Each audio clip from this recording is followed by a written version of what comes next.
Milton সমাদরের বিরুদ্ধে যে অভিযোগটা ছিল আপনারা বলেছেন, তাকে আমরা আজকেই গ্রেপ্তার করেছি।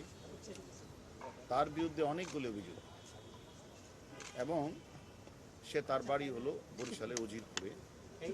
সে তার উত্থানটা হচ্ছে তার বাবাকে পিটিয়ে সে এলাকাবাসী তারে ধরে এলাকা ছাড়া করে এখানে এসে কিছুদিন শাহবাগে একটা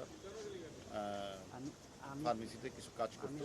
সেখানে ওষুধ বিক্রির চুরি করার কারণে তাকে সেখান থেকে বের করে দেওয়া হয়। এরপরে সে একটা পর্যায়ে কিছু লেখাপড়াও করেন। সে মিঠু হালদার নামে একটা নার্স, যে নার্সিং মেয়ে পেশা নার্স, তাকে বিয়ে করার পরে সে তখন তার স্বপ্নে আসলো সে একটা ওল্ড অ্যান্ড চাইল্ড একটা কেয়ার সেন্টার সে স্থাপন করবে, এরকম একটা সে আসলো। তখন তার ওয়াইফকে নিয়ে সে মিরপুর এলাকায় একটা child and old age care নামে একটা প্রতিষ্ঠান খুলে। এখন সেখানে খুলে আসলে এই যে তার বাচ্চা শিশুদেরকে নিয়ে আসতো, আর বৃদ্ধ মানুষগুলি যারা সেখান থেকে গরিব তাদেরকে নিয়ে আসতো। এরকমভাবে আপনারাও দেখেছেন, বিভিন্ন মিডিয়াতেও সোশ্যাল মিডিয়াতে ভাইরাল হয়েছে। সেখানে এগুলি সে প্রকাশ হয়েছে এবং সে বলেছে যে আমরা সেখানে অপারেশন থিয়েটার আছে, সেখানে মানুষকে সে বিভিন্ন ধরনের সেবা। তাহলে অপারেশন থিয়েটার থাকে, হাসপাতাল থাকে, তারও তো লাইসেন্স থাকতে হবে। সে লাইসেন্স নেই। সে বেশিরভাগ কারণ না, সে রাতে লাশ দাপন করে। তখন তাকে জিজ্ঞাসাবাদ করা হলো যে আপনি রাতে লাশ দাপন করেন কেন? সে বলে যে আসলে না হলে তো মানুষ আমাকে বিভিন্ন প্রশ্ন করে, এটা সে উত্তর দিয়েছে। এবং আশ্রমে বৃদ্ধদের চিকিৎসা দেওয়া হয় না বলে গণমাধ্যমে এসেছে। সেটাও তাকে জিজ্ঞাসা করা হলো যে আপনি যে 30-25 লাখ টাকা খরচ করেন, টাকা পান কোথায়? এবং নিজেই ডেথ সার্টিফিকেট তৈরি করে ডাক্তারের সিল স্বাক্ষর জাল করে সে নিজেই মিডিয়ার কাছে শেয়ার করেছেন।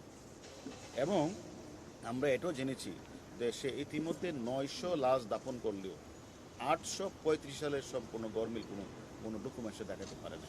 এবং তাকে জিজ্ঞাসাবাদ করলে যে তুমি এগুলি লাশগুলির পিছনে তোমার কারণ কি, লাশগুলি তুমি রাতে দাপন করো এগুলি, তখন কোনো এক সময় দেখা যায় যে সেখানে পাশে একটা মসজিদ ছিল, সেখান থেকে প্রশ্ন উঠেছে যে কিডনির পাশে সেখানে রক্তের দাগও রয়েছে। তাহলে তার বিরুদ্ধে অজস্র অভিযোগ, যে অভিযোগগুলি আমরা তাকে জিজ্ঞাসাবাদ করব যে লাশগুলি রাতে কেন উনি দাপন করতেন। তার কাছে আমরা জিজ্ঞাসাবাদ করব তিনি নিজে যে স্বীকার করেছেন যে ডেথ সার্টিফিকেটটা উনি নিজে কেন তৈরি করেন, ডাক্তারের সিল স্বাক্ষর উনি নেন না কেন। এবং সেটা একটা অনেকেই যারা তাদের অত একটা বাচ্চা শিশুকে দিয়েছে, অত বৃদ্ধ একটা মানুষ তার খরচা দিয়েছে, যখন তার খোঁজখবর নিতে গেছে তাকে সেখানে টর্চার ছেলে তাকে কিন্তু পিটিয়েছে। এরকম আমাদের অভিযোগ আমরা পেয়েছি। যে সব কিছু মিলিয়ে তার বিরুদ্ধে অজস্র অভিযোগ আমরা পেয়েছি। এবং সে এই টর্চার সেলে সে বলেছে তার 2টা আশ্রম রয়েছে, একটা হলো সাপার, একটা হলো সেখানে 500-700 লোক রয়েছে। কিন্তু সে খোঁজ নিয়ে জানা যাচ্ছে সেখানে 20-30 জন 40 জনের বেশি সেখানে লোক নেই। এবং আমাদের কথা হলো আমরা তাকে নিয়ে এসেছি এবং কিছু অভিযোগকারী রয়েছে, তারাও মামলা রুজু করবে।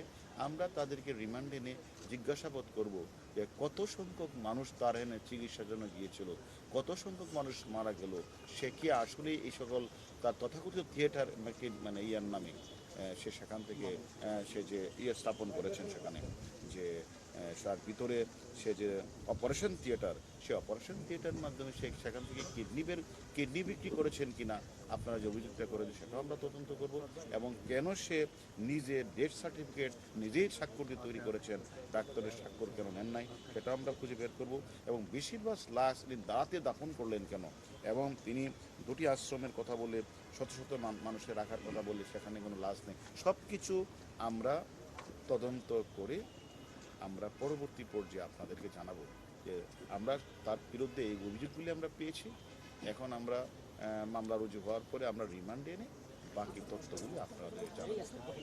আমি আজকে মিরপুর মডেল থানায় গিয়েছিলাম আমাদের কাছে জানতে যে এই যে মরদেহগুলো তিনি দাফন করেছেন অনেকগুলোর ক্ষেত্রেই নাম পরিচয়হীন বা স্বজনরা ছিল না।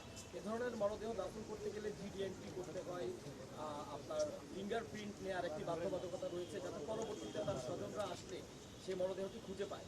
তো মডেল থানায় আমরা গিয়েছিলাম, তারা বলেছেন যে একটি লাশের ক্ষেত্রেও এ ধরনের কোনো আইন তিনি মানেননি, অর্থাৎ তিনি নিজেই একটি হ্যাঁ, আমরা এই ধরনের বিষয়গুলো মিডিয়াতে আসার কারণেই, জনমনে বিভিন্ন প্রশ্নের সম্মুখীনের কারণেই আমরা কিন্তু তাকে গ্রেপ্তার করেছি।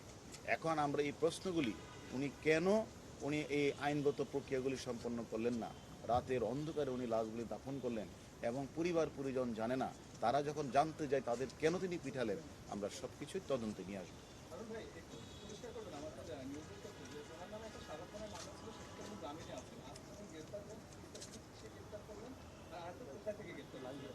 আর বিষয়টা হচ্ছে যে আপনারা এই পাশে গ্রেফতার করলেন, তার চাহিদা যে কেয়ার, সেখান থেকে সব কাগজপত্র বা রিসিপ্টটা সরিয়ে দিচ্ছে।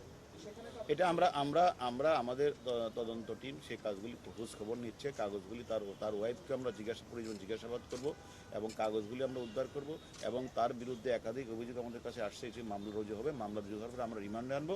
রিমান্ডে আনার পরে আপনারা যতগুলি প্রশ্ন করেছেন, আমরাও যে অভিযোগগুলি পেয়েছি সেগুলি পুঙ্খানুপুঙ্খ তদন্ত করা হবে এবং আমি মনে করি সে যদি সত্যিকারভাবে এরকম কাজগুলি করে থাকে, এটা জঘন্য অপরাধ, তাকে ছাড় দেওয়া হবে না। হারুন ভাই, একটু এক্সক্লুসিভ বলে এখন পর্যন্ত কি কি বিষয়গুলো একটু প্রমাণিত হয়েছে বা কোন কোন একটাও কি পেয়েছেন? আমরা এখন মামলা কপি আমরা পেয়েছি। আমরা তার বিরুদ্ধে একদিকে তো মানব পাচার, অন্যদিকে তার বিরুদ্ধে যে বাচ্চা শিশুদের উপরে যে হামলা এবং আত্মীয় স্বজন গেলে যে তাদের উপরে মানে মারপিট এবং বিভিন্ন জায়গাগুলোতে উনি যে টর্চার সেল বানিয়েছেন, সব কিছুই তার মামলার মধ্যে আসবে কয়েক কোটি টাকার তথ্য এর মধ্যে এবং সে আমরা আমরা অর্থ সব কিছুই এসেছে। তদন্তে নিয়ে আসবো।